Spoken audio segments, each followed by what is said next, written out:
যাতে করে দুনিয়ার সমস্ত ফেরাউন যত যুগে যুগে আসে তোরে দেখে যেন হেদায়েত নিতে পারে। ফেরাউনকে আল্লাহ শুটকি বানায় রাখছে। আমি ফেরাউনদের লাশ দেখেছি ব্রিটিশ মিউজিয়ামে। ফেরাউন তো একটা না, অনেকগুলা। আসলটারে অবশ্য দেখিনি ব্রিটিশ মিউজিয়াম। আরে আমার আল্লাহর মতো এত ভালো আর কেউ আছে? এত দরদ আর কারো আছে? আমার আল্লাহ বলেন, ও নবী আপনি শুনায় দেন,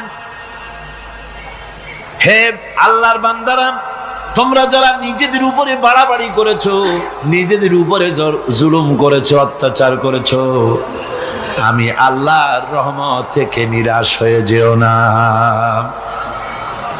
মানুষ যদি অপরাধ করে, বাপের সাথে অপরাধ করেছে, মায়ের সাথে অপরাধ করেছে, মা বাবা সন্তানের চাইতে এত বড় কল্যাণকামী তো আর কেউ নাই, কিন্তু মা বাবা কোনোদিন বলে না আয় আমার ছেলে তোরে মাফ করে দেই, এরকম বলে নাকি? মন চায় ছেলে যদি মাপ চাইতো, খুশি হয়ে মাফ করে দিতাম, কিন্তু কেন যে আসে না, ডাকে না যে আয় মাফ করে দেই। মা বাপ আপনাকে এত ভালোবাসে, সেই মা বাপও আপনাকে বলে না যে আয় মাফ করে দেই। আমার আল্লাহ হচ্ছেন এমন আল্লাহ, আল্লাহ রাব্বুল আলামিন ডাকেন, এ বান্দা খুন করেছিস ফিরে আয়, জিনা করেছিস ফিরে আয়, হত্যা করেছিস ফিরে আয়, চুরি করেছিস ফিরে আয়, কুফরি করেছিস ফিরে আয়, সুদ খেয়েছিস, ঘুষ খেয়েছিস, মদ খেয়েছিস ফিরে আয়, এসে আমার দরবারে চোখের পানি ফেল, আমার দরবারে কাঁদাকাটি কর। ইন্নাল্লাহা ইয়াগফিরুয যুনুবা জামিআ ইন্নাহু হুয়াল গফুরুর রহিম। আমার দরবারে চোখের পানি ফেলে কান, আমি রব্বুল আলামিন জিন্দেগীর গুনাহ মাফ করে দেব। সুবহানাল্লাহ কোন, সুবহানাল্লাহ কোন। আমার কাছে কান, চোখের পানি ফেল। আল্লাহ রাব্বুল আলামিনের কাছে বান্দার দুইটা ফোঁটা বেশি প্রিয়। একটা হলো জিহাদের ময়দানে যে রক্ত ফোঁটা দেওয়া হয়, এটা আল্লাহর কাছে প্রিয়। আর আল্লাহর ভয়তে গুনার জন্য লজ্জা করে, অনুশোচনা করে বান্দা যখন চোখের পানি ছেড়ে দেয়, আল্লাহর কাছে এটা অত্যন্ত প্রিয়। নবীজি বলেছেন, বান্দা যখন গুনার ভয়তে, আল্লাহর ভয়তে, জাহান্নামের ভয়তে অনুশোচনা করে যখন চোখ দিয়া পানি ছেড়ে দেয়, ওই চোখের পানি নাকের অর্ধেক আসতে না আসতে আল্লাহ রাব্বুল আলামিন বান্দারে মাফ করে দেন। আল্লাহ বরদাস্ত করতে পারেন না যে বান্দা কান্দু। আমার ভাইরা, আল্লাহ রহমত, এই পৃথিবীতে আল্লাহর রহমতকে 100 ভাগ করা হয়েছে। আল্লাহ রহমতের কত ভাগ? এই 100 ভাগের 1 ভাগ সারা পৃথিবীতে ছড়াই দেওয়া হয়েছে। আর 99 ভাগ কার কাছে? আল্লাহর কাছে। একটা ভাগ দুনিয়া ছড়ানো হয়েছে আদম আলাইহিস সালাম থেকে নিয়ে এই পর্যন্ত, এখান থেকে নিয়ে কিয়ামত পর্যন্ত পৃথিবীতে যত মানুষ আসবে, যত প্রাণী আসবে, তাদের মধ্যে প্রাণী জগতেও গাবি তার বাছুরকে ভালোবাসে, ঠিক কিনা? হাতি তার বাচ্চাকে ভালোবাসে, ঠিক কিনা? মুরগি তার বাচ্চাকে ভালোবাসে কিনা? প্রত্যেক মাই তার সন্তানকে ভালোবাসে মানুষের মতো।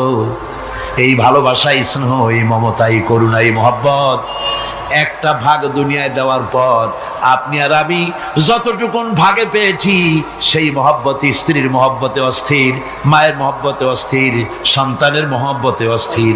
এখন চিন্তা করেন, একটা ভাগ সারা পৃথিবীতে বিতরণ করার পর যেটুক পেয়েছি, তাতে যদি এত মহব্বত হয়, তাহলে এর 99 ভাগ মহব্বত যে আল্লাহর কাছে জমা আছে, এই বান্দার জন্য তার কত মহব্বত, এই বান্দার জন্য কত করুণা তার, কত মহব্বত তার, কত দয়া তার।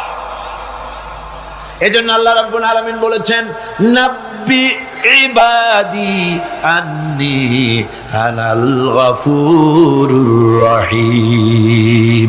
ও আমার নবী, সুসংবাদ দিয়ে দাও, বান্দাদেরকে শোনায় দাও যে আমি আল্লাহ তাআলা ক্ষমাশীল আর দয়াবান। হুজুর কাঁদতেছিলেন, হযরত ওমর রাদিয়াল্লাহু তাআলা আনহু এসে দেখেন হুজুর একা কাঁদতেছে। হুজুর জিজ্ঞেস করছেন, হযরত ওমর জিজ্ঞেস করলেন, হুজুর আপনি কাঁদেন কেন একা একা? হযরত ওমর বলেন, আমি যখন প্রশ্ন করলাম নবীজি বললেন, আমার কাছে কিছু আগে জিবরাইল এসেছিলেন। জিবরাইল এসে আমাকে বললেন, আল্লাহ পাক বলেছেন, হে আমার নবী, ইসলামের ভিতরে থেকে যে সমস্ত মানুষগুলো ইসলামের ভিতরে থেকে চুল আর দাড়ি পাকায় দিছে, কিয়ামতের দিন এই লোকগুলারে আমি শাস্তি দিতে আমার শরম হবে। হযরত ওমর বলেন, হুজুর উম্মতের জন্য কত বড় খোঁজ খবর এটা, আর আপনি কাঁদতেছেন। হুজুর বলেন, ওমর তুমি জানো না আমার কান্নার কারণ ভিন্ন। আমার কান্নার কারণ হলো যে আল্লাহ রাব্বুল আলামিন কিয়ামতের দিন দাড়ি চুল পাকা বান্দারে শাস্তি দিতে শরম করবেন। সেই দাড়ি চুল পাকা বান্দাগুলি আল্লাহর সাথে নাফরমানি করতে শরম করে না। আমি এই লজ্জায় কাঁদতেছি। ভাইরা, হুজুর আল্লাহ পাক বলেন, ও আমার নবী, রাতের আধারে যখন একটা বুড়া আমার দরবারে হাত উঁচু করে, একটা বুড়া মানুষ রাতের আধারে যখন আমার দরবারে হাত উঁচু করে আর যখন বলতে থাকে, রব্বুল আলামিন আমার পেছনের জীবনটা বড় খারাপ করেছি, এমন কোনো কাজ জীবনে করি নাই যা তোমার কাছে কিছু দাবি করতে পারি, সব রকমের নাফরমানি করেছি, আজ আমি বুড়া হয়ে গেছি, কামাই করতে পারি না, ছেলে আমাকে চোখে দেখতে পারে না, পুত্রবধূ আমাকে ঘরে জায়গা দেয় না, আমার স্ত্রী আমাকে দেখতে পারে না, রোজগার করতে পারি না, হাঁটতে পারি না, চলতে পারি না, সবার কাছে আমি তিতা হয়ে গেছি, আমি দাঁড়াতে পারি না, কোমরে ব্যথা পাই, হাঁটুতে ব্যথা পাই, চলতে পারি না, কানে শুনতে পাই না, চোখে দেখতে পারি না, আর তোমার কাছে কিছু চাইয়া নেব এমন ভালো কাজও করি নাই। এইভাবে যখন বান্দা কাঁদতে থাকে আমার দরবারে, ও আমার হাবিব আমার রহমতের দরিয়ায় জোশ মেরে যায়, আমার শরম হয় এই বুড়াটারে কেমনে খালি হাতে ফিরাইয়া দেই। সুবহানাল্লাহ, সুবহানাল্লাহ। ইয়াসআলুনাকা আনিল আহিল্লা কুল হিয়া মাওয়াকিতু লিন্নাস। ও নবী, আপনাকে প্রশ্ন করা হয় চাঁদের ক্রমবর্ধমান এবং ক্রমহ্রাস, এই যে বাড়ে আর কমে, পূর্ণিমা হয় অমাবস্যা হয়, কেন হয়? আপনি বলুন, কুল, আপনি বলেন, এটা আমি অক্ত এবং সময়, বছর আর দিন গণনা করার জন্য পৃথিবীবাসীদের জন্য বিনা পয়সায় একটা ক্যালেন্ডার বানাইয়া আকাশে ঝুলাই রেখেছি। এভাবে যত জায়গায় এসেছে আপনাকে প্রশ্ন করা হয়, তত জায়গায় আল্লাহ জবাব দিয়েছেন, কুল, আপনি বলেন। গোটা কোরআন শরীফের ভিতরে এই একটি মাত্র জায়গা যেখানে বলা হয়েছে আপনাকে প্রশ্ন করা হয়। আল্লাহ এখানে বলতে পারতেন, কুল, আপনি বলেন, আল্লাহ তোমাদের নিকটবর্তী, এভাবে জবাব হয় না। এটা কায়দাটা হলো এই, আল্লাহ বলতেছেন, ওয়াইজা সালাকা ইবাদি, ও আমার নবী, প্রশ্ন তো আমার বান্দারা আমার ব্যাপারে করেছে, এবার আপনার জবাবের কোনো দরকার নাই, প্রশ্ন আমার ব্যাপারে আমি নিজে জবাব দিয়ে দেই, ফা ইন্নী কারীব। ও বান্দা, আমার ব্যাপারে প্রশ্ন করেছিস, জবাব আমি দেই, আমি তোর সবচাইতে বেশি নিকটে। সুবহানাল্লাহ, কত নিকটে? ওয়ানাহানু আকরাবু ইলাইহি মিন হাবলিল ওয়ারিদ। তোর যে রগ, এই শাহরগের চাইতেও আমি তোর বেশি কাছে। সুবহানাল্লাহ। আমারে ডাক, আমারে ডাক, কলিজা দিয়া ডাক, অন্তর দিয়ে ডাক। মনের থেকে মানুষ যদি ডাকে, মুখের ডাক আর মনের ডাক এক জিনিস নয়। দিল সে জুবাত নিকলতি হ্যায়, असर रखती है पर नहीं मगर ताकते परवाज रखती है। দিল থেকে যে কথা বেরোয় তা প্রভাব বিস্তার করে, ডানা নাই কিন্তু ওড়ার ক্ষমতা রাখে। মনের কথাই ভিন্ন। মন থেকে, দিল থেকে, কলিজা থেকে, অন্তরের গভীর কন্দর থেকে মুহাব্বতের সাথে কেউ যদি একবার বলে আল্লাহ, বলেন আল্লাহ, আল্লাহ,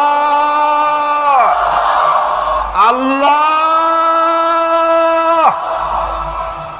আল্লাহ রাব্বুল আলামিন বলেন, অন্তরের অন্তঃস্থল থেকে একটি বার যদি বান্দা বলেন আল্লাহ, আল্লাহ বলেন 70 বার সাড়া দিয়া জিজ্ঞেস করি, বান্দা কি চাও, আমি তোমার কাছে আসি।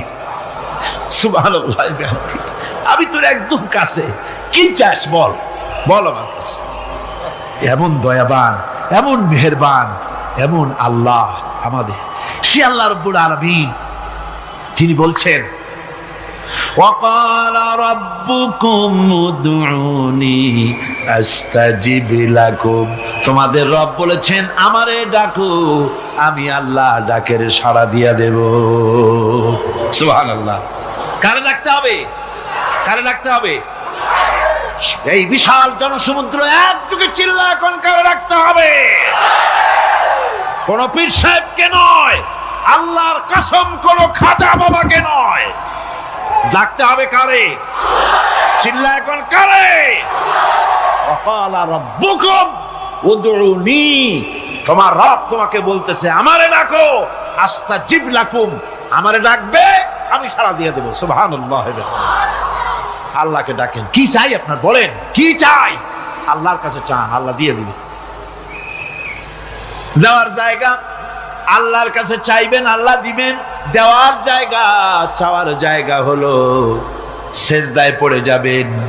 আমার ভাইয়েরা, জায়গাটা চিনায় দিলাম। মাজারে যাওয়া লাগবে না, কবরে যাওয়া লাগবে না। 2 রাকাত নামাজ পড়ে সেজদায় পড়ে গিয়া যত বিপদ আছে, মুসিবত আছে, সেজদার মধ্যে চোখের পানি ছেড়ে দেন আর কেন্দে কেন্দে জীবনের কথা বলেন। আল্লাহ রাব্বুল আলামিন আপনার আওয়াজ শুনবেন আর দোয়া কবুল করে নিবেন। কাঁদতে হবে আল্লাহর কাছে। কার কাছে? আল্লাহর কাছে।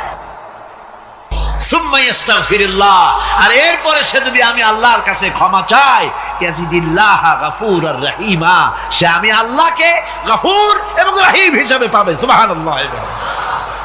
আল্লাহকে গফুর এবং রহিম হিসাবে পাওয়া যাবে। সব আল্লাহকে বলতে হবে, গুনাহ মাফ চাইতে হবে। এই জন্য হুজুর সাল্লাল্লাহু আলাইহি ওয়াসাল্লাম দৈনিক 100 বার তওবা পড়তেন। কোন হাদিসে আছে 70 বার, কোন হাদিসে আছে 100 বার তওবা পড়তেন। নামাজের পরে তো প্রত্যেক নামাজই পড়তেন হুজুর, সালাম ফিরাতেন আর সাথে সাথে বলতেন আসসালাম। 4টা বলছি। এবার বলো পঞ্চম উপকারের কথা। আল্লাহর প্রতি আপনি পূর্ব পশ্চিমে কতবার মুখ ঘোরালেন, এটাই কিন্তু আপনার আসল সৎ কাজ নয়। আসল সৎ কাজ হলো আল্লাহর প্রতি ঈমান আনা। এই ঈমানের ব্যাপারে 3টা দিন আমরা পার করে দিলাম, এখনো কথা শেষ হয় নাই। আল্লাহর প্রতি ঈমান আনলে পরে যে উপকারটা হবে 5ম নম্বরে, সেটা হলো কঠোর এবং কঠিন বিপদের ভিতরে বান্দার ভিতরে অবিচলতা এবং ধৈর্যের সৃষ্টি হয়ে যাবে। আলহামদুলিল্লাহ। কঠিন বিপদ মুসিবত আসলে পরে সে অবিচল থাকবে। সারা দুনিয়ার বিপদ আপদ, শত্রুতা, দুঃখ, কষ্ট, মুসিবত, জুলুম, নির্যাতন সবকিছু পাহাড়ের মতো উঁচু হয়ে তাকে ঘিরে ফেলবে, কিন্তু তাকে এক চুলও নাড়াতে পারবে না। আলহামদুলিল্লাহ। সারা পৃথিবী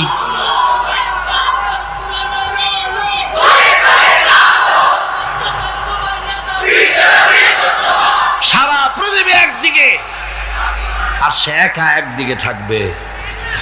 বিরোধিতা তো হবেই, বিপদ তো আসবেই।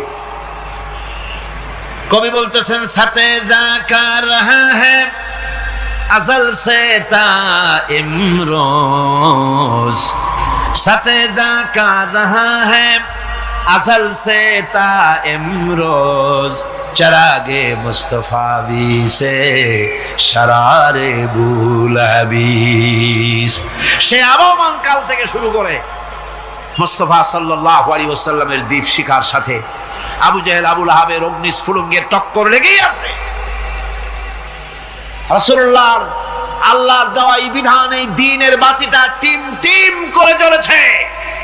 আর গোরকি, টর্নেডো, হাজার হাজার মাইল বেগে হেরিকেন এসেছে, গোরকি এসেছে, টর্নেডো এসেছে, টাইফুন এসেছে, কিন্তু এই আলো নিভাইতে পারে নাই। সুবহানাল্লাহ। এই আলো নিভাতে পারে নাই। এই শত্রুতা চিরকালের, নিভাতে পারবে না। কারণ হচ্ছে আল্লাহ রাব্বুল আলামিন বলেছেন, يريدون ليطفئوا نور الله بأفواههم والله متم نوره ولو كره الكافرون। ওরা চায় মুখের ফু দিয়ে আমার আলোকে নিভিয়ে দেবে, কিন্তু আমি আমার আলোকে পূর্ণতা দান করব, তাতে কাফের বেঈমানদের কলজায় যত জ্বালা যন্ত্রণা হোক আমার দিন কেউ বিজয় দিতে পারবে না। কোন সুবহানাল্লাহ।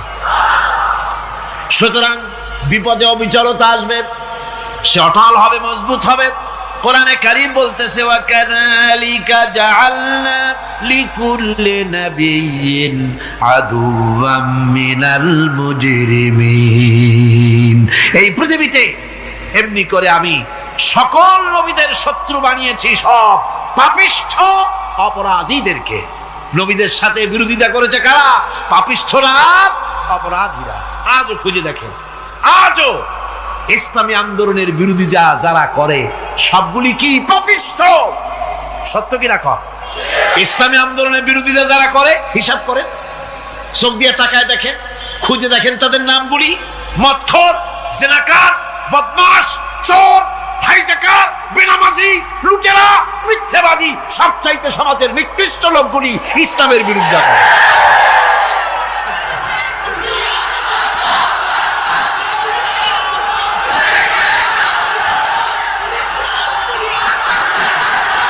গর্জে উঠুন একযোগে, বলুন জমিন কার, আইন চলবে কার। এখানেই সংঘর্ষ বেঁধেছে আবহমান কাল ধরে। মানুষ অত্যাচারিত হয়েছে, সাহাবায়ে কেরাম অত্যাচারিত হয়েছেন। বুখারী শরীফের হাদিসে এসেছে রাসূল করিম সাল্লাল্লাহু আলাইহি ওয়াসাল্লামের কাছে হযরতে খাব্বাব গিয়ে উপস্থিত হয়েছিলেন।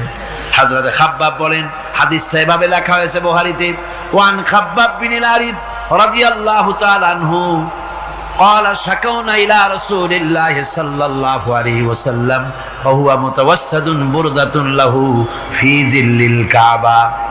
রাসূলুল্লাহর কাছে গেলাম, কাবা শরীফের কাছে গিয়ে দেখি নবীজি একটা চাদর গায়ে দিয়ে তিনি আরাম ফরমাচ্ছিলেন কাবা শরীফের ছায়ায়। সেখানে গিয়ে বললাম, আলা তাস্তানসিরু লানা আলা তাদউ লানা ইয়া রাসূলুল্লাহ, হে আল্লাহর রাসূল, আপনি কি আমাদের জন্য আল্লাহর কাছে দোয়া চাইবেন না? আপনি কি আল্লাহর কাছে আমাদের জন্য সাহায্য চাইবেন না? আমাদের লোকগুলিকে, মুসলমানগুলিকে মারতে মারতে তো শেষ করে ফেলে দিল। তারা আমাদের সুমাইয়াকে মারলো, আমাদের খাব্বাবকে উটের সাথে পায়ের দড়ি লাগায় টানলো, আমাদের খোবায়েবকে তারা আগুনের উপরে চিৎ করে শোয়ায় রাখলো, না খায় রাখতেছে, মারতেছে, কষ্টে তো শেষ হয়ে গেলাম। হুজুর, আপনি কি আমাদের জন্য দোয়া করবেন না? হাদিস শরীফে এসেছে নবীজি উঠে বসলেন সোজা হয়ে। নবীজি বলেন, ও আমার সাহাবী, ও খাব্বাব, শোনো, তোমাদের আগে এই পৃথিবীতে যারা দ্বীনের দাওয়াত দিতে এসেছিলেন তাদেরকে সমকালীন রাষ্ট্রশক্তি, সমাজ শক্তি তাদেরকে ধরতো। ফায়ুখাজুর রাজুলু, তাদেরকে তারা ধরতো। ফায়ুহফারু লাহু ফিল আরদ, আর তার জন্য জমিনের ভিতরে কবর বানাইতো। ওই কবর ফায়ুজালু ফিহা, ওই কবরের ভিতরে তাকে কোমর পর্যন্ত গেড়ে দিত। সুম্মা ইউতা বিল মানশার, এরপরে করাত আনতো। ফায়ুদাউ আলা রাসিহি, এরপরে ওই করাত তার মাথার উপরে রাখতো। ফায়ুজালু নিসফাইন, এরপরে করাত দিয়া চিরে জীবিত মানুষটারে দ্বিখণ্ডিত করে ফেলে দিত। মা ইয়াসুদ্দুহু যালিকা আন দীনিহি, ও আমার খাব্বাব, এত কষ্ট দেওয়ার পরেও সেই যুগের কোন মুসলমানকে, দ্বীনের দায়ীদেরকে আল্লাহর দ্বীন থেকে এক চুলো তারা সরাই দিতে পারে নাই, এক চুলো সরাতে পারে নাই। ওয়াল্লাহি, ও খাব্বাব, আমি আমার আল্লাহর নামে কসম করে বলছি, লা ইউতাম্মান্নাল্লাহু হাযাল আমরা হাত্তা ইয়াসিরা আর-রাকিবু মিন সানা ইলা হাযরামাউত। আমি কসম করে বলি, আল্লাহ রাব্বুল আলামিনের এই সানা থেকে হাজারামাউত পর্যন্ত লোকেরা যাতায়াত করবে, সুন্দরী রমণীরা গমন করবে, সদাগরেরা যাতায়াত করবে, টাকা নিয়ে পয়সা নিয়ে যাতায়াত করবে। তাদের মনের মধ্যে লুটের ভয়, টাকার ভয়, চুরির ভয়, ডাকাতির ভয়, জেনার ভয়, হত্যার ভয়, ধর্ষণের ভয়, কোনো ভয় থাকবে না। লা ইয়াখাফু ইল্লাল্লাহ, আল্লাহ ছাড়া কোনো ভয় থাকবে না। এমন একটা সমাজ, এমন একটা সময় আসবে। ওয়ালাকিন্নাকুম তাস্তাজিলুন, অথচ খুব তাড়াহুড়ো তোমরা করতেছো। তাড়াহুড়ো করো না, সময় আসবে ইনশাআল্লাহ।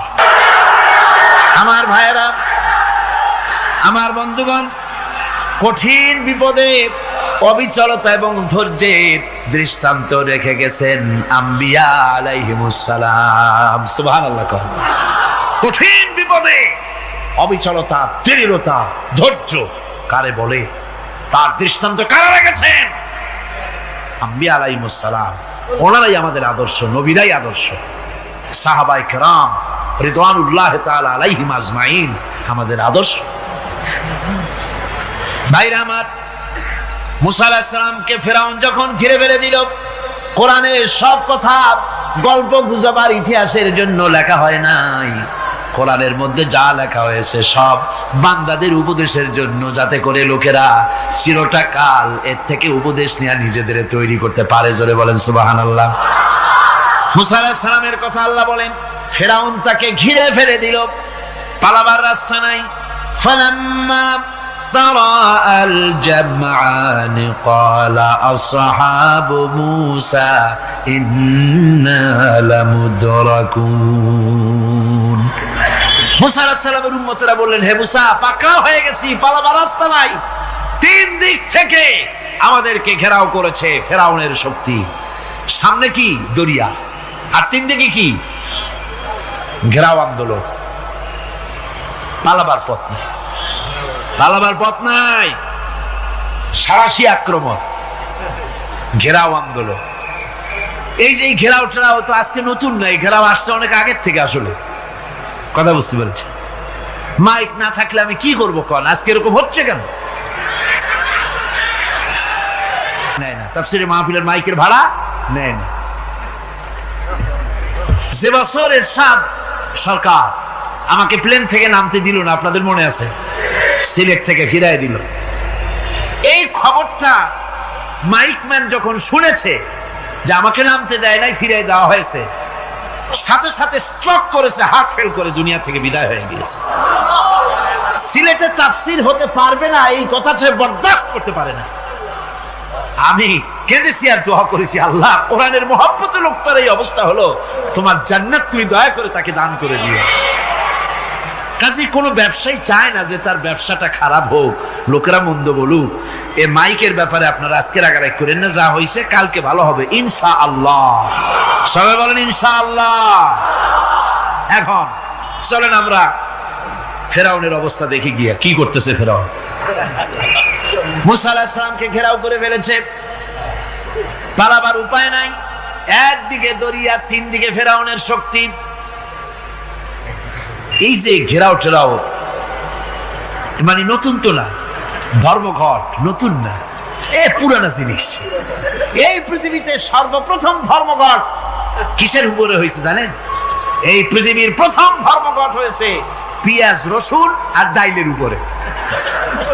মুসা আলাইহিস সালামের জামানায় লান নাসবিরা আলা তুআমিন ওয়াহিদ, আমরা এক রকমের খাদ্য আর খাবো না, আমাদের পেঁয়াজ দেওয়া লাগবে, ডাল দেওয়া লাগবে, রসুন দেওয়া লাগবে। সর্বপ্রথম ধর্মঘট হয় মুসা আলাইহিস সালামের জামানায়, সেখান থেকে শুরু হয়েছে। কিন্তু মশাল মিছিল যে আসলো কই থেকে, এইটা আমি খুঁজে পাইনি। পরে প্রত্যেকটা জিনিসের তো ইতিহাস আছে, আমি খুঁজতে খুঁজতে পেলাম। আমি জানি না এর ইতিহাস মূলে কোথায়, কিন্তু আমি যদ্দূর খুঁজে পাইছি সেটা হলো মশাল মিছিলের আবিষ্কার হয়েছে লঙ্কায় রাবণের সময়। হনুমানের লেজে আগুন দিয়া তারপরে লঙ্কা কাণ্ড ঘষালো, নামই আছে লঙ্কা কাণ্ড। হনুমানেরা লেজে আগুন দিয়ে রাবণ যে লঙ্কায় মশাল মিছিল করেছিল হনুমানদের দিয়া, ওই হনুমানের ওই সিস্টেমটা এখনো আমাদের দেশে চালু আছে। এইটা আসলে কোন ভদ্র লোকের এই মিছিল হওয়া উচিত না। আগুন নিয়ে কিসের মিছিল? আগুন হলো জাহান্নামের প্রতীক। আগুন কিসের প্রতীক? জাহান্নামের প্রতীক। যদিও আমাদের উপকারে লাগে, কাজে লাগে। সুতরাং আমরা যা করব প্রত্যেকটা জিনিসের পেছনে সুন্নতে নববীর কোনো না কিছু থাকতে হবে। কথা বুঝতে পেরেছেন? তিন দিক থেকে ঘেরাও হয়ে গেছে, পালাবার কোনো রাস্তা। হযরতে মুসা আলাইহিস সালামের কাছে উম্মতরা বললেন, পালাবার তো কোনো পথ নাই, এখন উপায়টা কি? আমাদের তো আর উপায় নাই। মুসা আলাইহিস সালাম দেখেন বিপদে পড়ে গেছেন, কিন্তু ধৈর্য হারান নাই, ভয় পান নাই। ভয় পাইছিলেন? ভয় পেয়েছেন? প্রশ্নই ওঠে না। মুসা আলাইহিস সালাম আল্লাহ পাক যাদেরকে বলেছেন উলুল আযম রাসূল, যাদের বলেছেন তার মধ্যে হযরত মুসা একজন উলুল আযম পয়গম্বর। চারটিখানি কথা না, আল্লাহ কথা বলছেন তার সাথে, কালিমুল্লাহ তিনি। সুবহানাল্লাহ। মুসা আলাইহিস সালাম শোনালেন, কাল্লা ইন্না মাইয়া রাব্বি সায়াহদিন। কখনো নয়, আমার উম্মতেরা ভয় পেও না, আমার রব অবশ্যই আমাকে পথ দেখাবে। সুবহানাল্লাহ। তিন দিক থেকে শত্রু, একদিকে দরিয়া, পালাবার কোন রাস্তা নাই। সেখানে দৃঢ়তার সাথে তিনি বলছেন, অবশ্যই আমার আল্লাহ আমারে পথ দেখাবে। সুবহানাল্লাহ। নবীরা এই দৃঢ়তা দেখিয়েছেন, অবিচলতা দেখাইছেন। আল্লাহ পাক মুসা আলাইহিস সালাম যখন এই দৃঢ়তা দেখালেন, এই অবিচলতা দেখালেন, সঙ্গে সঙ্গে জিবরাইল এসে হাজির হয়ে গেলেন। আল্লাহ পাক বলেন, ফাআওহাইনা ইলা মুসা আন আদরিব বিআসাকাল বাহরা ফানফালাকা ফাকানা কুল্লু ফিরকিন কাত্তাউদিল আযীম। মুসা আলাইহিস সালামকে আমি ওহী নাযিল করলাম, তাকে বললাম হাতে যে লাঠি আছে, এই লাঠি দিয়ে আঘাত করো দরিয়ার উপরে। দরিয়ার উপরে আঘাত করলেন, একটা রাস্তা হয় নাই, 12টা রাস্তা তৈরি হয়ে গেল। আর দেওয়ালগুলা পাহাড়ের মতো উঁচা হয়ে গেল। দরিয়ার ভিতরে পাহাড়ের মতো উঁচা মজবুত 12টা রাস্তা। এবার মুসা আলাইহিস সালাম তার দলবল নিয়ে চললেন। আল্লাহ রাব্বুল আলামিন বলেন, ওয়া আনজাইনা মুসা ওয়া মান মাআহু আজমাইন। মুসা এবং তার সাথী সঙ্গীদেরকে আমি পার করে দিলাম। মুসা আলাইহিস সালাম এবং তার সাথী সঙ্গী নিয়ে যখন দরিয়ার মাঝখানে আসছে, ফেরাউন তার দলবল নিয়ে এসে গেছে। আসে দেখে নদীর মধ্যে রাস্তা। বাবা, খুব তো কায়দা। ও মনে করছে ওর বাজানের তৈরি করা ডিস্ট্রিক্ট বোর্ডের রাস্তা। ওর লোকজন নিয়ে নেমে গেছে দরিয়ার ভিতরে। ও আসছে মাঝখানে, মুসা আলাইহিস সালাম চলে গেছেন ওপার, দরিয়া পার। মাঝখানে যখন এসে গেল, আল্লাহ রাব্বুল আলামিন পানিকে অর্ডার করলেন কুন। আল্লাহর তো বটন টেপা লাগে না, মুখ দিয়া কোনো হুকুম করা লাগে না, শুধু বলেন কুন। যে ব্যাপারে কুন বলেন ফায়াকুন, সাথে সাথে হয়ে যায়। আল্লাহ বললেন কুন, আর অমনি রাস্তা বন্ধ হয়ে গেল। এবার তুফান শুরু হয়েছে নদীতে, ঢেউয়ের উপরে ঢেউ, মৌজুন কাল জিবাল, পাহাড়ের মতো উঁচু হয়ে হয়ে ঢেউ আসতেছে। দলবল ঘোড়া আর অস্ত্রপাতি যা ছিল সব মরিয়া শেষ। এবার ফেরাউন একা উপরে ওঠে আর নিচে নামে, পানি খেতে খেতে পেটের কাম সারা। জনমের খাওয়া খাইছে পানি, এখন জান যা, বাঁচবার আর উপায় নাই, বাঁচবার আর উপায় নাই। ফেরাউন তার নিজের জীবন সম্পর্কে হতাশ হয়ে গেল। এবার ফেরাউন বলতেছে, আমানতু আন্নাহু লা ইলাহা ইল্লাল্লাযী আমানাত বিহি বানু ইসরাঈল। আমি ঈমান আনলাম, আমি ঈমান আনলাম আল্লাহ ছাড়া কোনো ইলাহা নাই। ওই আল্লাহর উপর ঈমান আনলাম যে আল্লাহর উপর ঈমান এনেছে বনি ইসরাঈলেরা। আল্লাহ যাতে ঠিক পায় যে কোন আল্লাহর উপর ঈমান আনছে। বনি ইসরাঈলের আল্লাহর উপর ঈমান আনলাম। আল্লাহ, এই তো মুসলমান হয়ে গেছি, এরপরও আমার সুবাও কেন? আল্লাহ রাব্বুল আলামিন জবাবে বলেন, আল আন, এখন ওয়াকাদ আসাইতা ক্বাবলু ওয়া কুনতা মিনাল মুফসিদিন। এখন ঈমান আনার কথা বলছো, অথচ যুগের পর যুগ, বছরের পর বছর ধরে আমার মানুষের উপরে মন গড়া আইন চালায়েছ, আমার পয়গম্বরের সাথে বেয়াদবি করেছ, আজ তোমাকে আমি ছাড়ছি না, তোমাকে আজকে ছেড়ে দেব না, আমি তোমাকে মারব। আর সমস্ত প্রাণীগুলিকে, স্থলচর প্রাণীগুলিকে আল্লাহ পাক অর্ডার দিয়া দিলেন, এই ফেরাউনের লাশকে ডুবাবি না, পচাবি না, খাবি না। আলিয়াউমা নুনাজ্জিকা বিবাদানিক, আমি তোমার শরীরে বাঁচায় দেব। পোকে খাবে না, পানিতে পচবে না, মাছে খাবে না, কুমিরে খাবে না, দুনিয়ার কোনো পশুতে খাবে না।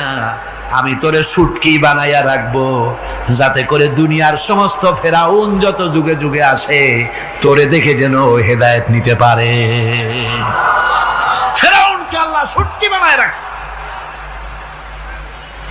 আমি ফেরাউনদের লাশ দেখেছি ব্রিটিশ মিউজিয়ামে। ফেরাউন তো একটা না, অনেকগুলা।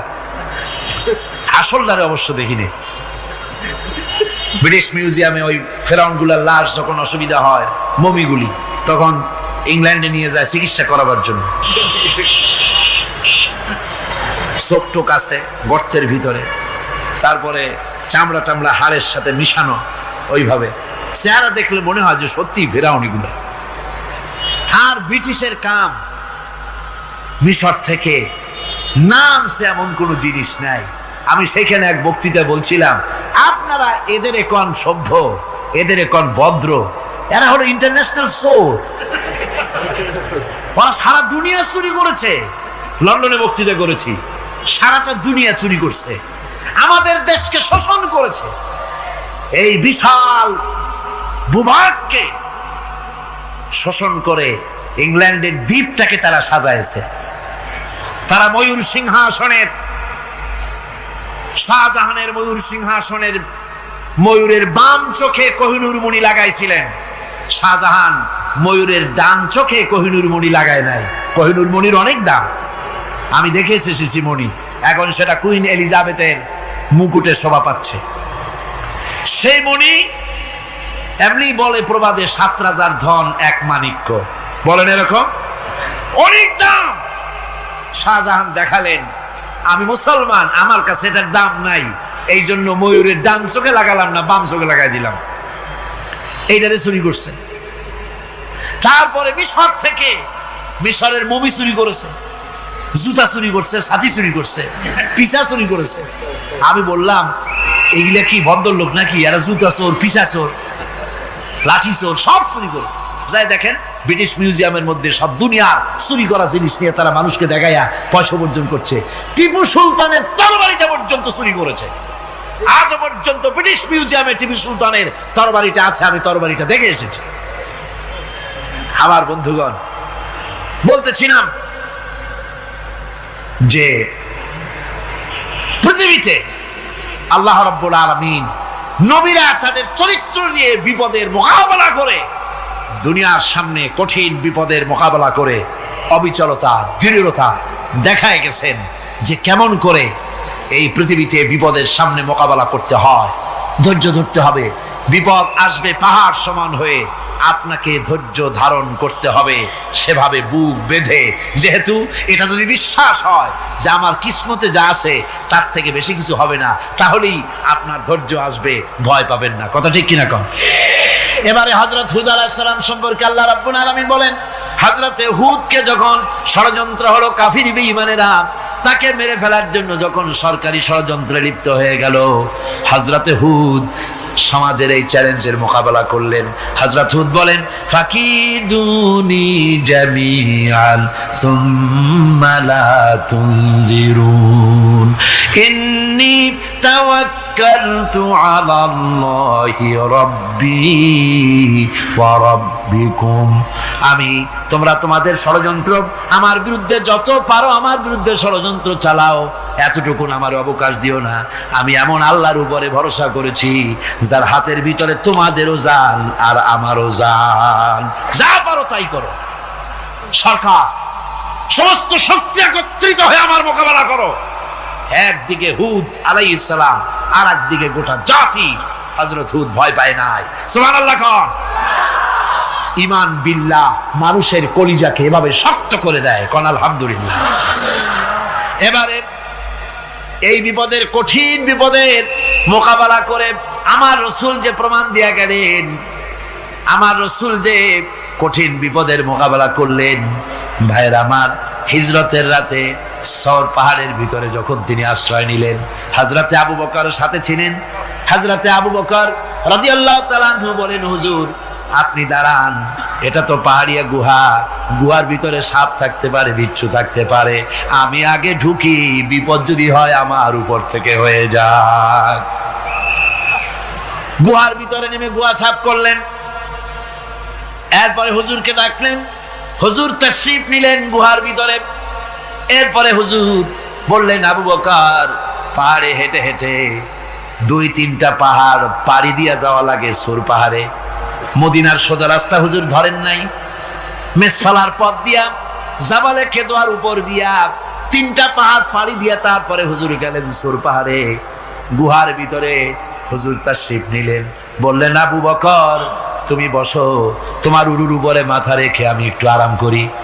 হযরতে আবু বকর বসলেন, হুজুর তার উরুর উপরে মাথা রেখে ঘুমায় গেলেন। আর এরপরে কাফির বেঈমানেরা তালাশ করতে করতে কাফেরেরা এসে গেল পায়ের চিহ্ন দেখে দেখে গর্তের কাছে। হযরত আবু বকর ভয়তে কেঁদে ফেললেন, আহারে আর তো উপায় নাই, এবার তো ধরা পড়ে গেছি, এবার নবীজিকে মেরে ফেলে দেবে। নবীর মহব্বতে, নিজের মহব্বতে নয়, নবীর মহব্বতে কাঁদতেছিলেন। হুজুর বলেন, হুজুরের ঘুম ভেঙে গেল। বলো, আবু বকর কাঁদো কেন? ছেলের কথা, মেয়ের কথা, বিবির কথা, বাড়ির কথা মনে পড়লো নাকি? হযরত আবু বকর বলেন, ইয়া রাসূলুল্লাহ, আল্লাহর কসম করে বলি, যেদিন ঈমান এনেছি এই কলিজার ভিতরে মা বাপ, স্ত্রী, পুত্র, পরিজন, এমনকি আমার নিজের জীবনের চাইতে আপনারে বেশি ভালোবাসি। তা কাঁদো কেন? কাঁদো কেন? হযরত আবু বকর বলেন, হুজুর ধরা পড়ে গেছি, কাফেররা এসে গেছে গর্তের কাছে, তাকালি আমাদের দেখতে পাবে, আমরা তো মাইনরিটি, ওরা তো মেজরিটি, আমরা তো ধরি মারি ফেলাই দেবে, আপনাকে মেরে ফেলে দেবে, এই জন্য কাঁদি।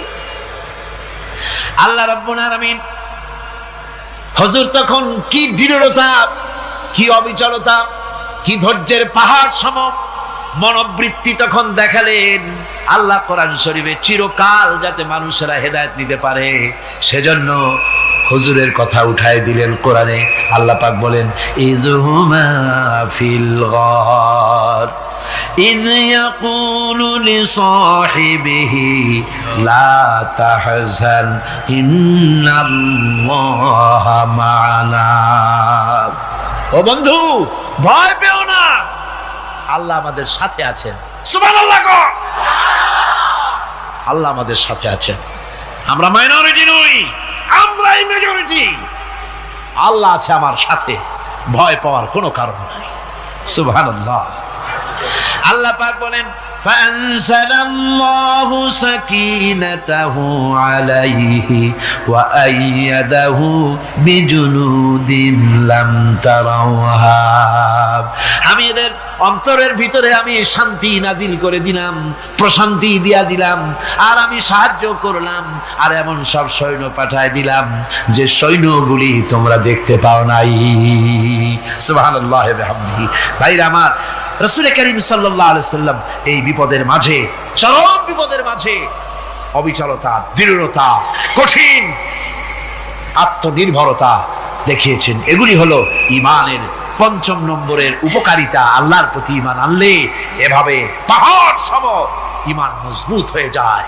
জেলের পরোয়া করি না, ফাঁসির পরোয়া করি না, শহীদ হওয়ার পরোয়া করি না, মেরে ফেলে দেবে, উড়ায় দেবে, হত্যা করবে, পরোয়া করি না। পরোয়া করি কেবলমাত্র কাকে? জোরে বলেন, কারে? এইরকম মুসলমান হাজার হাজার লাখ লাখ দরকার নাই, 313 জন যথেষ্ট। কয়জন যথেষ্ট? 313 জন যথেষ্ট। বদরে যারা জান দিয়ে, মাল দিয়ে দ্বীনকে প্রতিষ্ঠিত করেছিলেন, এরকম 313 জনই যথেষ্ট ছিল। এই দৃঢ়তা, এই অবিচলতা, এই ঈমান, এই ধৈর্য শিক্ষা দেয়, এই উপকার করে ঈমান বিল্লাহ। আল্লাহর প্রতি ঈমান আনলে এভাবে পাহাড়ের মতো শক্ত হয়ে যায় কলিজা। কোন আলহামদুলিল্লাহ। আমার বন্ধুগণ, এবার আমি বলবো সর্বশেষ উপকারের কথাটা বলি, মোনাজাত ছেড়ে দেব। কয়টার কথা বলছিলাম? উপকার ছয়টা উপকারের কথা বলেছি। অনেকগুলি বৈশিষ্ট্য, অনেকগুলি উপকারের মধ্যে আল্লাহর প্রতি ঈমানের 6টা উপকারের কথা 5টা বলা হয়ে গেছে। এবার 6ষ্ঠ নম্বর এবং শেষ নম্বর, এটা হচ্ছে আল্লাহর প্রতি ঈমান আনলে পরে তার দ্বারা সবচাইতে বেশি ফায়দা পায় সমাজ এবং রাষ্ট্র। কোন আলহামদুলিল্লাহ, কোন আলহামদুলিল্লাহ। আল্লাহর প্রতি ঈমানের দ্বারা নৈতিক সংশোধন হয় এবং রাষ্ট্র আর সমাজ সবচাইতে বেশি উপকৃত হয়। কারণ হলো ঈমানদার ব্যক্তি আল্লাহর প্রতি যে ঈমান এনেছে তার মনের মধ্যে ধারণা এটা হয়, আমার কোনো কাজ তো গোপন থাকে না। ইন্নাল্লাহা লা ইয়াখফা আলাইহি শাইউন ফিল আরদি ওয়ালা ফিস সামা। আল্লাহর কাছে গোপন বলতে কিছু নাই, আকাশেও নাই, জমিনেও নাই, কোনো কিছু গোপন নাই। সুতরাং আমি যা করি সব আল্লাহ দেখেন এবং শোনেন। এমনকি মানুষ যে কল্পনা করে সে কল্পনাও আল্লাহ টের পায় না, নাকি টের পায় কিনা? ওয়াইন তুবদু মিন আনফুসিকুম আও তুখফুহু ইউহাসিবুকুম বিহিল্লাহ। মনের ভিতরে যে কল্পনা করো, আল্লাহ পাক বলেন এই কল্পনারও হিসাব আমি রব্বুল আলামিন তোমার কাছ থেকে নেব। ফায়ুআযযিবু মাইয়াশাউ, যারে খুশি শাস্তি দেব আর যারে খুশি আমি মাফ করে দেব। জোরে বলেন সুবহানাল্লাহ। ফায়াগফিরু লিমাইয়াশা ওয়া ইউআযযিবু মাইয়াশা, যারে খুশি মাফ করব, যারে খুশি শাস্তি দেব, কল্পনারও হিসাব নেব। এই কথা মুমিনের যদি জানা থাকে তাহলে আর তার কোনো চিন্তা থাকে না, তার নৈতিক চরিত্র ভালো হয়ে যায়। কোন সুবহানাল্লাহ। আমার বন্ধুগণ, ঈমানদার লোক আল্লাহর প্রতি ঈমান আসলে পরে সমাজ উপকৃত হয়, রাষ্ট্র উপকৃত হয়ে যায়। যেহেতু বান্দা জানে আমি দায়িত্বহীন কোনো কথা বলতে পারবো না, দায়িত্বহীন কোনো কাজ করতে পারবো না। আল্লাহ পাক বলেছেন, মা ইয়ালফিজু মিন কাউলিন ইল্লা লাদাইহি রাকিবুন আতীদ। বান্দা এমন কোনো কথা বলে না যে কথা আমার ফেরেশতারা রেকর্ড করে না রাখে। কাজী মুমিন ব্যক্তি আল্লাহর ভয়তে দায়িত্বহীন কথা বলবে না। নির্বাচন আসলে পরে রাস্তা সোনা দিয়ে বান্দায় দেব, এই করব সেই করব, না খাইয়া কেউ মরবেন না।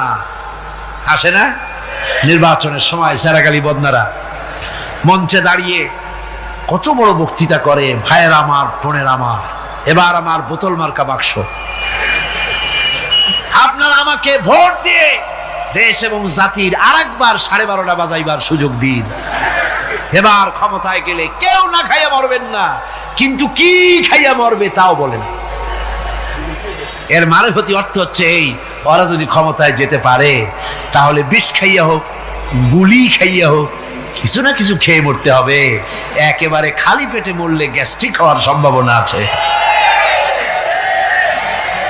ঈমান বিল্লাহ যদি না থাকে, আল্লাহর ভয় যদি না থাকে, তাহলে দায়িত্বহীন কথা বলে। আর আল্লাহর ভয় যদি থাকে তাহলে নৈতিকতার সংশোধন হয়ে যায়, দায়িত্বপূর্ণ কথা বলে, মানুষকে ফাঁকি দেয় না। আমার বন্ধুগণ, আল্লাহ রাব্বুল আলামিন তার বান্দা যারা আল্লাহকে ভয় করে, সে ভয় করা বান্দাগুলির মনের মধ্যে এই চিন্তা এসে যায়, আমি যেখানে থাকি না কেন আল্লাহ আমাকে দেখতেছেন, শুনতেছেন। রাতে হোক দিনে হোক যেখানে আছি আল্লাহ আমারে দেখতেছেন।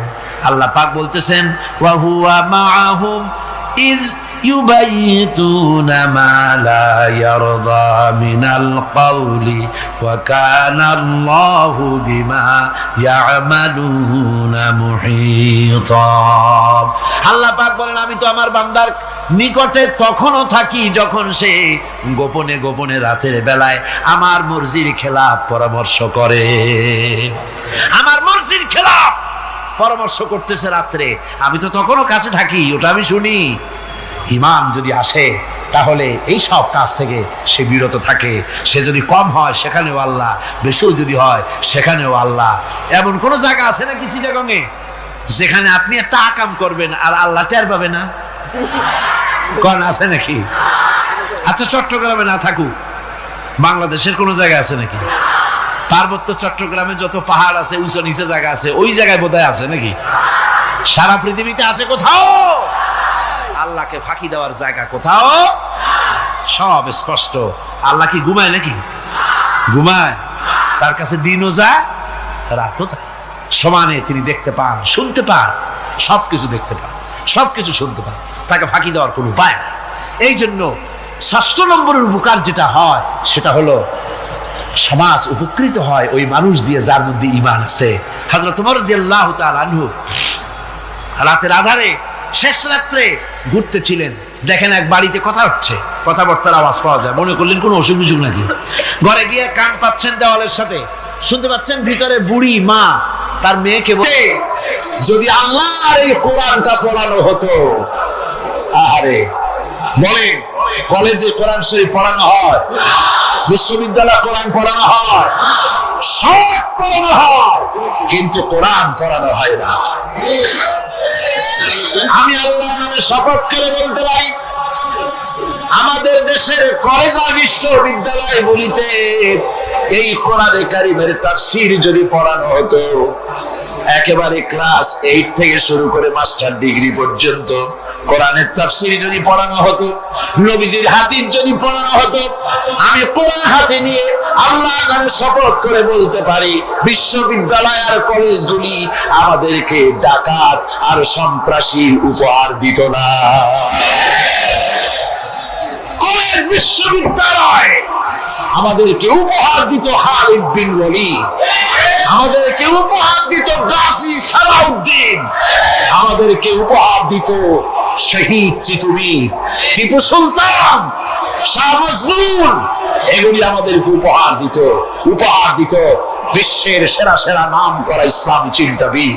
আজ তাই বাংলাদেশের একজন কবি খুব দুঃখ করে বলেছিলেন, তাহলে কি আমাকে বলতে হবে ঢাকা বিশ্ববিদ্যালয় সেটা কি একটি ডাকাতদের গ্রাম?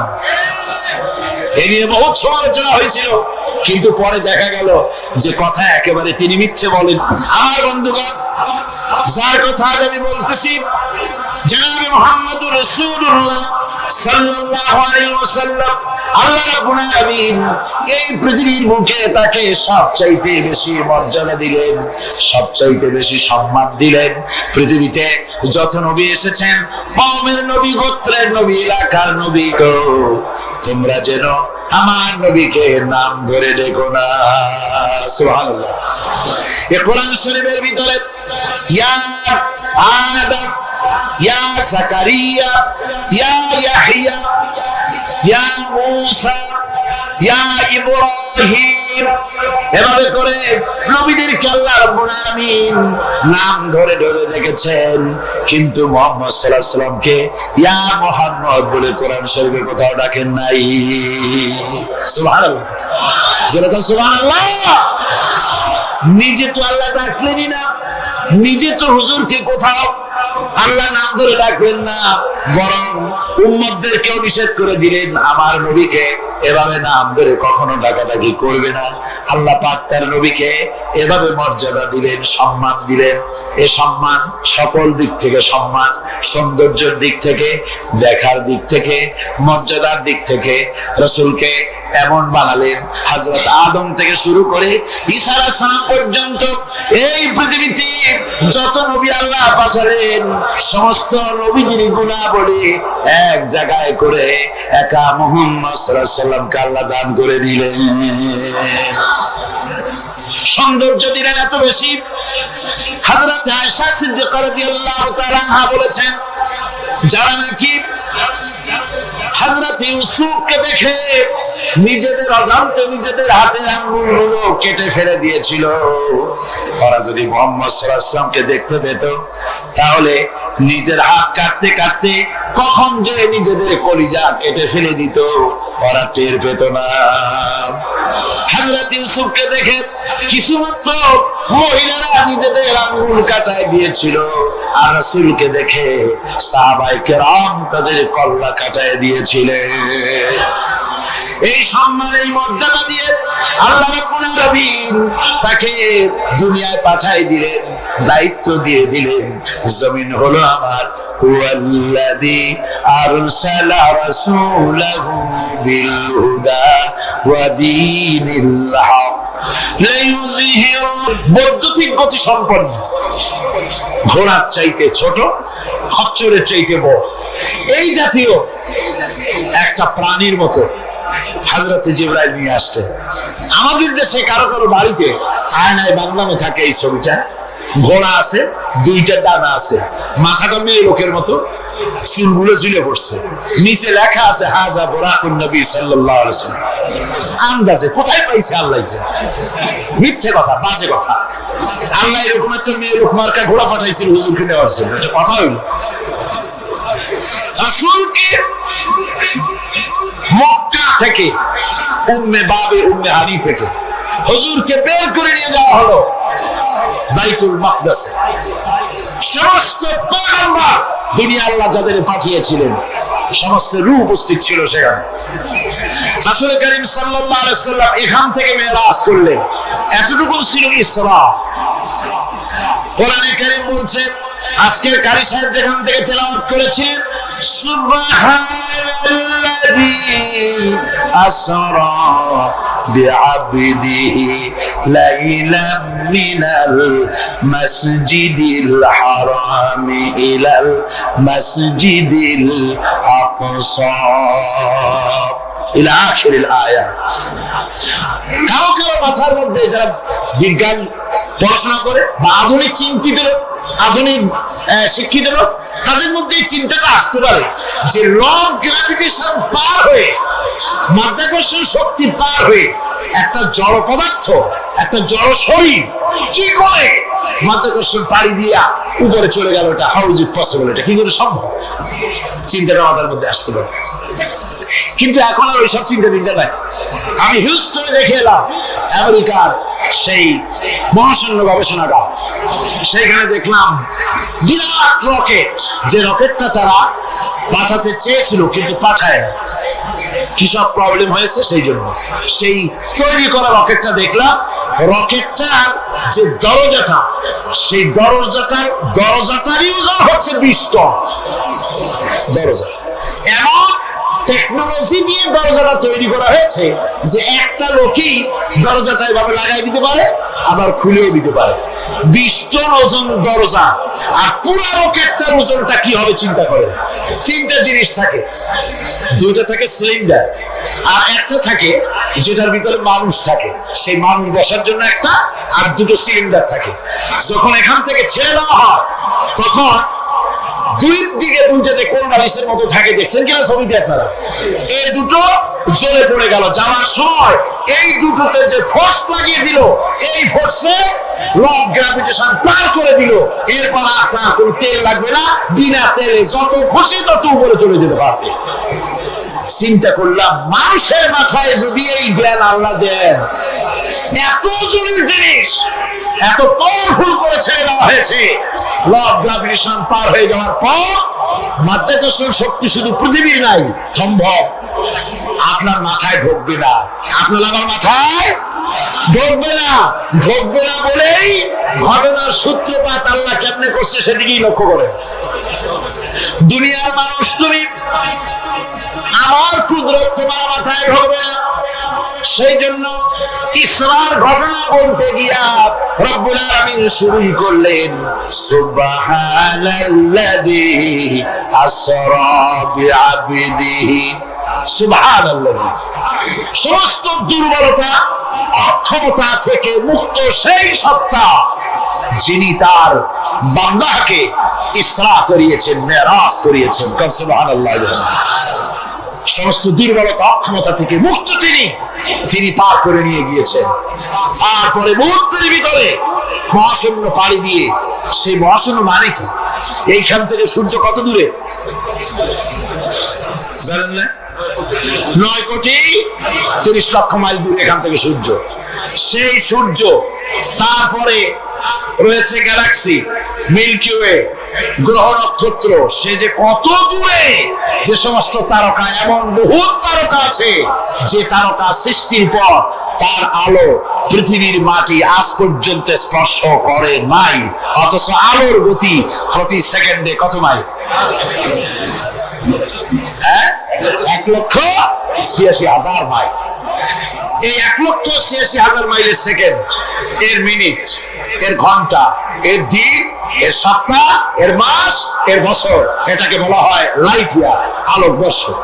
সেই তারকা তৈরি হওয়ার পর কত সহস্র সহস্র লাইট ইয়ার চলে গেল, আজ পর্যন্ত সেই তারকার আলো পৃথিবীর মাটি স্পর্শ করতে পারে নাই। তাহলে সেই তারা কোথায়? আল্লাহ রাব্বুল আলামিন তার হাবিবকে চাঁদ, সূর্য, গ্রহ, নক্ষত্র, মহাশূন্য পাড়ি দিয়ে, তারপরে 7 আকাশ পাড়ি দিয়ে সিদরাতুল মুনতাহা পর্যন্ত নিয়ে গেলেন। জোরে কোন সুবহানাল্লাহ। এবার সিদরাতুল মুনতাহা পর্যন্ত যাওয়ার পথে যত ঘটনা ঘটলো সেগুলো আপনারা ইতিহাস থেকে পড়ে নেবেন, ওগুলি বলার সময় আমার কাছে নাই। সিদরাতুল মুনতাহায় যাওয়ার পর হযরত জিবরাইল বলেন, আর আমি যেতে পারবো না, এটা হলো বিপজ্জনক বর্ডার। আমি যদি আর এক চুল অগ্রসর হই তাহলে আমি জ্বলে পুড়ে ছাই হয়ে যাব, আমার আর যাওয়ার অধিকার নাই। হুজুর সেখানে বসে থাকলেন। জিবরাইল বলে গেলেন, এখান থেকে আপনাকে নেওয়ার কুদরতি ব্যবস্থা হয়ে যাবে। রাসূল দুনিয়া ফিরে এসে হযরত বিলালকে ডেকে বলেছিলেন, বিলাল গো, এমন কি আমল তুমি করো আমারে শোনাও। হযরত বিলাল বলেন, হুজুর আমার আমল তো সব আপনি জানেন। কয় না, কি করো শোনাও। বিলাল বলেন, হুজুর খাস আমলের মধ্যে এতটুকু আছে যে আমি কখনো বিনা উজুতে থাকি না, যখন উজু চলে যায় উজু করি, আর উজুর ইহতিমামের জন্য 2 রাকাত নফল নামাজ পড়ি। হুজুর বলেন, বিলাল তুমি এই আমল ছাড়বে না, কারণ সিদরাতুল মুনতাহায় হযরত জিবরাইল আমারে যখন ছেড়ে চলে গেলেন, আমার একা একা বড় ভয় লাগতে লাগলো। তখন আমার মনে হচ্ছিল তুমি যেন আমার চতুর্দিকে হাঁটতেছো। আমার ভাইরা, রফরাত নামক বিছানা চলে এলো। কুদরতি এই বিছানায় চড়ে নবীজি আল্লাহ রাব্বুল আলামিনের দরবারে আরশে আজিমে পৌঁছে গেলেন। জোরে বলেন সুবহানাল্লাহ, জোরে বলেন সুবহানাল্লাহ। যেখানে পৃথিবীর কোন মানুষের যাওয়া সম্ভব নয়, গোটা পৃথিবীর মানুষের মর্যাদা আল্লাহ পাক বাড়াই দিলেন, আরশে আজিমে হুজুরকে নিয়ে গেলেন। তারপরে তিনি কথাবার্তা হুজুরের সাথে কি বললেন সেই কথাগুলি নিয়ে আমাদের দেশে কথা হলো এই যে হুজুরকে নিয়ে আল্লাহ 5 ওয়াক্ত নামাজ দিছিলেন তো 50 ওয়াক্ত। মুসা আলাইহিস সালামের সাথে দেখা না হলে তো কাম সারছিল, আমাদের আর উপায় ছিল না। আরে ভাই, শুধু নামাজ দেওয়ার যদি উদ্দেশ্য হবে তাহলে রোজার মতো তো আল্লাহ দুনিয়ায় বসে দিতে পারতেন কিনা, হজের মতো, যাকাতের মতো পারতেন কিনা? শুধু নামাজের জন্য নয়, আল্লাহ পাক